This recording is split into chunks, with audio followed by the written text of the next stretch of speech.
Hey, this is Mike from Junkion Crafts and Builds, and this is the unboxing and impressions video for G.I. Joe Classified series, Low Light. So we brought the lights down low to put us in the mood. So I gotta thank Return of the Nerds for being my overseas dealer, for sending this over so quickly, as well as some other characters that we will be looking at. It's been a while since I really put out a number of videos besides some shorts, so this is me trying to get back into action as I'm trying to reach 500 subs by my anniversary, which is in the beginning of October. So if you can like, subscribe to this video, look at my other stuff, I greatly appreciate it.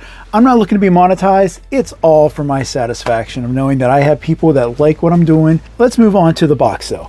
So looking at Low Light here, we've got this really cool render of the figure, all right, with some little Easter eggs. There's some Vipers possibly in here, and then we got a little computer.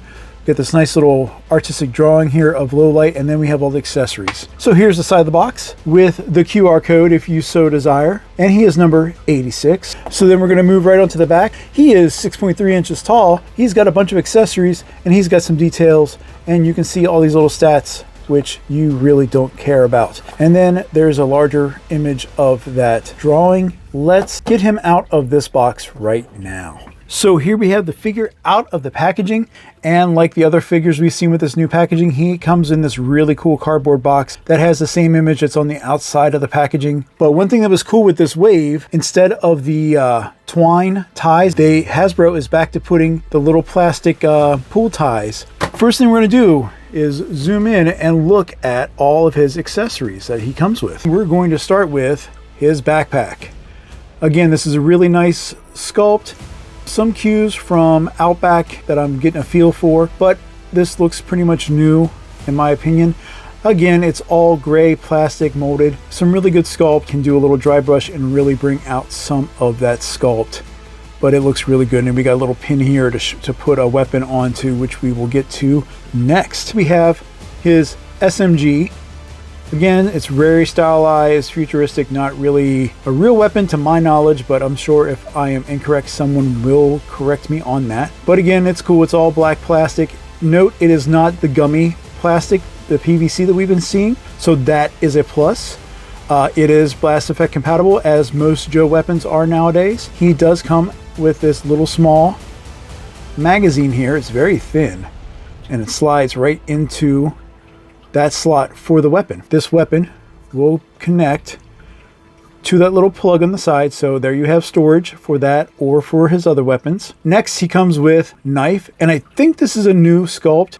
It's really cool. It has this little detail in the center. It's all painted in this silver with a black plastic for the hilt. And then we can set the knife inside the sheath on his leg here, like so, and it is a nice, firm, and snug fit. Next, we have what appears to be a sat phone attachment, all black plastic, but it has sculpting on both sides, molded in here on the screen and touchpad. And it also has storage on his body here with this other leg, and you can just slide that satellite phone right into place. And again, it's a nice snug fit. We have the iconic red night vision goggles that Low Light wears. It is again a soft PVC, has a nice semi-matte, semi-metallic glint to the visor here, and it's painted very, very well. Got some sculpt here for the strap. The visor will just slide over top his beanie, and he can wear them up above his head like this, or you can pull them down over his eyes, and that looks really good. They sit well on his head.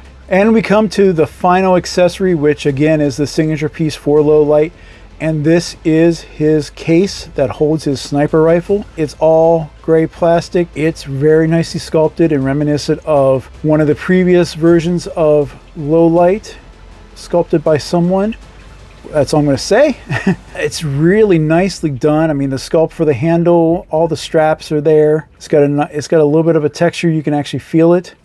And again, a lot of nice sculpting on the front here. The hinges are this plastic, so you got to be careful. As you keep opening and closing this, you could stress the plastic and break it. So we open up the case here. We got two little clasps, and as we open this up, we can see how everything is laid out inside here. I will say, from what I was messing around with, please be careful when you open this up, because this little bipod piece, while it looks like it's in there nice and firm, will fall out very, very easily. Same with the scope. So let's go ahead and pull this out and get it all together. So now we have all the pieces out of the case. We'll start here with the actual rifle itself. Again, not really close to an actual real life weapon, but for him it's specialized, and as we'll find out in his bio. So as always, it is compatible for a blast effect, and the magazine does come out. Now, while this is pliable, mine obviously and fantastically came out straight, but it is a different plastic. It's not the gummy PVC that we've been seeing with some of the other weapons, so that's a plus. So let's go ahead and put this together, and we're going to start with the thinnest piece, which is this bipod. And you can see these little nubs here, this little C-clip. So like we all know, we must be careful when we put this in. All right, it clips right in, fairly tolerant. It's not gonna, if you fold it up, it's not gonna fall here, as you can see. Next is going to be the silencer, and that is also blast effect compatible. And we will screw it into the end of the barrel here. Final attachment is his long range scope, this little nub here that you just plug it in. And there is his sniper rifle, 100% complete. One other thing to mention with the case is it also has a pin in the back, so it can go on his back here at his little hole, which is sitting rather high up on his back, but I think that's because it would look better higher up. But as you can see, looks really cool. It has another hole in the back that will allow you to possibly plug in his backpack here. So now he's double carrying everything, which means he has storage for all this gear. And there you see him pretty much all decked out minus his sniper rifle. That's all the accessories we have. So let's go ahead and talk about Lowlight as a character.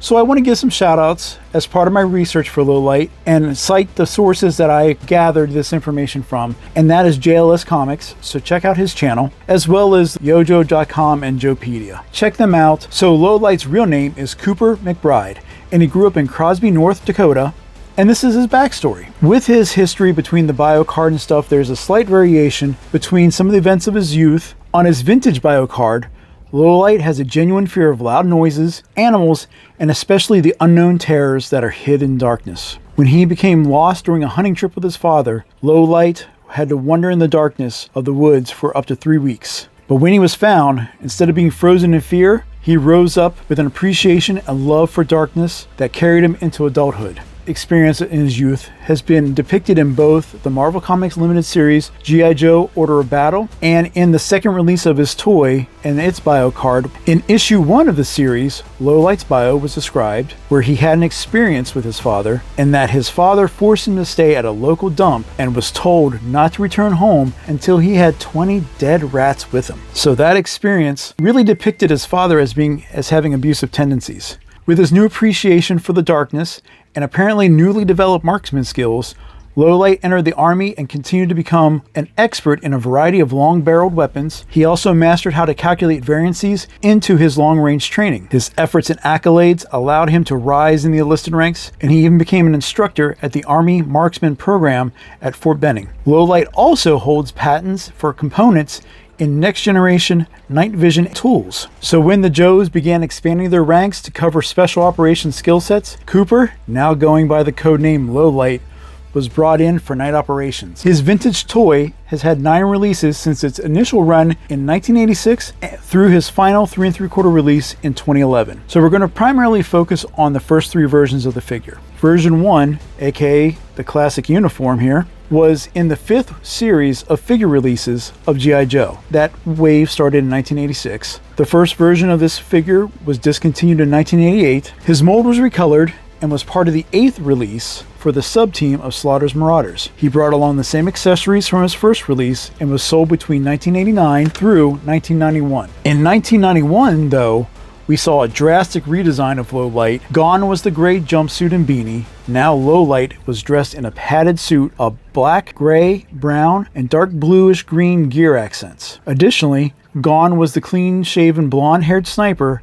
Now we had a dark-haired, bearded soldier who wears a rather large helmet with an attached NVG or night vision goggles. Lowlight was first introduced in the Marvel Comics with issue number 55. Lowlight was in the original Sunbow cartoon series and voiced by Charlie Adler. He was portrayed as a quiet, serious team member. He also suffered from nightmares, and that was highlighted in the season 2 episode, Nightmare Assault. So that's an overview of Lowlight's story with his toy, comic, and cartoon appearances. But let's check out this latest figure of the classified line. Alright, so now that we got past the scripted portion of this, let's go ahead and start looking at the aesthetics of Lowlight.